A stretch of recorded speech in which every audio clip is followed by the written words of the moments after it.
This bill has been introduced in this House in pursuance of the recommendations of the Press Commission. Honorable members might remember that the Commission has devoted some part of its observations to this question of having a schedule which will regulate the price of newspapers according to the pages that they contain.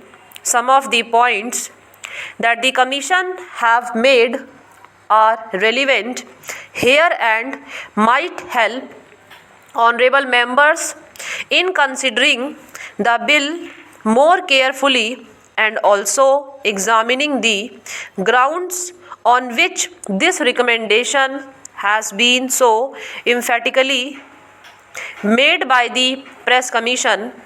The Commission says in para 205 that in the present newspaper industry of this country, papers of long standing which have been able to build up a large and stable volume of advertisement revenue are in a very advantageous position as compared to others who have just entered the field. It is true that such economic advantages and handicaps exist in a number of industries, but their presence in the newspaper is not, in our opinion, conducive to the even and healthy development of the press. Newspapers serve as media for the free exchange of information and of ideas. The proper functioning of democracy requires that every individual should have equal opportunity in so far as this can be achieved to put forward his opinion. I have just given a few extracts from the Commission's report in order to explain the underlying idea of the Commission. The main aim of the Commission's recommendation is to see that a fair price is guaranteed to independent small papers and thus enable them to resist competition from bigger and richer papers. It is also to protect such papers against unfair price competition such as exists in other industrial commodities like cornering, price cutting, etc. It is the Commission's contention that though such practices might be tolerated within a certain limit in other industries, it should not be so in the press industry, where we have the medium of expression of public opinion and where cornering by a person or a group of persons of this medium would mean the passing of this medium into the hands of a few persons and their monopolizing the medium of public opinion and throttling the expression of opinion by others who would like to place their views before the public. This, in their opinion, would be practically amounting to a denial of the freedom of expression, and it is in that light that they have made this recommendation.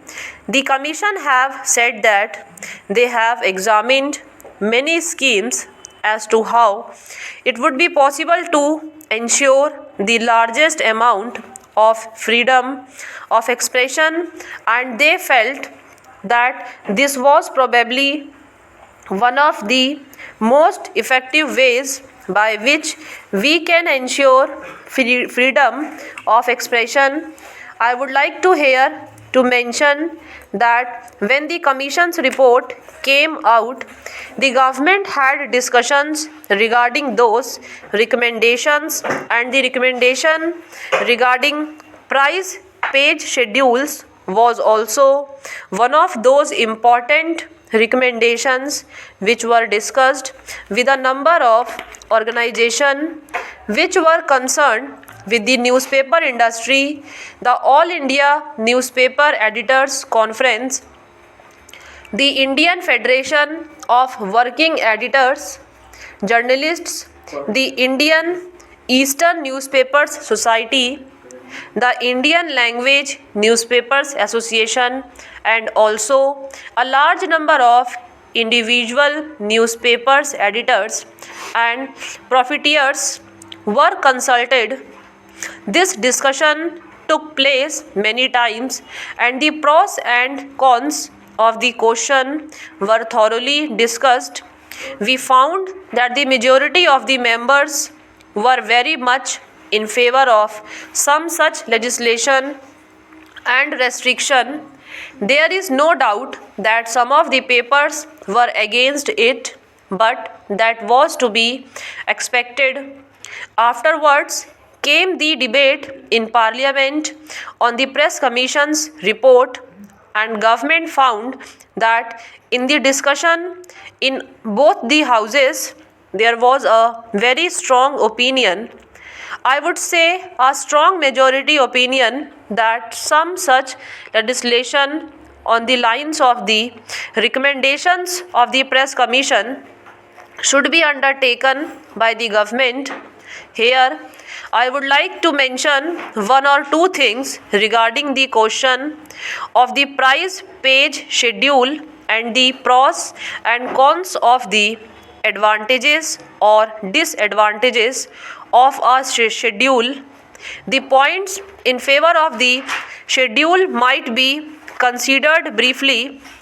It will tend to equalize competition and also prevent the emergence of monopolies.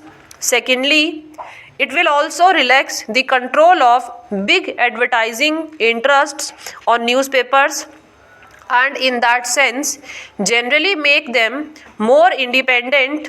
Thirdly, the creation of monopolies and the cornering of large numbers of page papers by one or two or three groups impedes on the fundamental rights of freedom of expression, and by trying to restrict such practices we will in reality be giving greater scope for freedom of expression that we can now. These were the main things which we had in view in the discussions with the newspaper interests. However, in discussing the details of the price page schedule, a number of points cropped up, and we had also before us all the arguments that could be put forward against the schedule. We certainly carefully considered all of them. One of the points which was brought forward was that this was something quite new and was therefore likely to create a very unfavorable press and unfavorable reactions regarding our country in the international world. It might be even spread abroad that India is restricting the freedom of the press. Now, regarding this point, I do not think it will be correct to say that no such restriction exists even today and formerly. On a greater scale, in Great Britain, the price page schedule existed and exists. No doubt, the object of it might be quite different. The object is to give a more equitable distribution of newsprints, but the control by a statutory corporation of the distribution of newsprint only to papers if they follow certain price page regulations is there and has been functioning for the last 15 years or more. in this country during the war and immediately after. We had the schedule for a number of years.